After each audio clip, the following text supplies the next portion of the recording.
যুক্তরাষ্ট্রের president Donald ট্রাম্পের শুল্ক আরোপের সিদ্ধান্তে ক্ষুব্ধ হয়ে নতুন মার্কিন অস্ত্র ও বিমান কেনার পরিকল্পনা আপাতত স্থগিত করেছে ভারত। বিষয়টির সঙ্গে জড়িত 3 ভারতীয় কর্মকর্তার বরাত দিয়ে খবর জানিয়েছে ব্রিটিশ বার্তা সংস্থা রয়টার্স। কয়েক দশকের মধ্যে দুই দেশের সম্পর্কে এটিই সবচেয়ে বড় অচলাবস্থার ইঙ্গিত বলে মনে করা হচ্ছে। তবে ভারতের প্রতিরক্ষা মন্ত্রণালয়ের এক সূত্র এই সংবাদকে মিথ্যা ও মনগড়া বলে দাবি করেছে।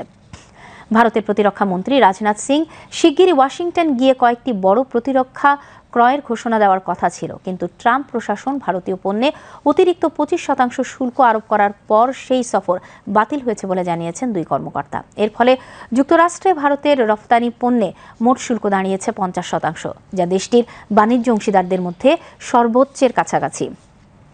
ট্রাম্পের এই পদক্ষেপের কারণ হিসেবে বলা হয়েছে, রাশিয়া থেকে তেল কিনে ভারত আসলে ইউক্রেনে মস্কোর যুদ্ধ প্রচেষ্টা অর্থায়ন করছে। তবে নয়াদিল্লি বলেছে, এই আমদানি বাজার ভিত্তিক এবং 140 কোটি মানুষের জ্বালানি নিরাপত্তার জন্য অপরিহার্য।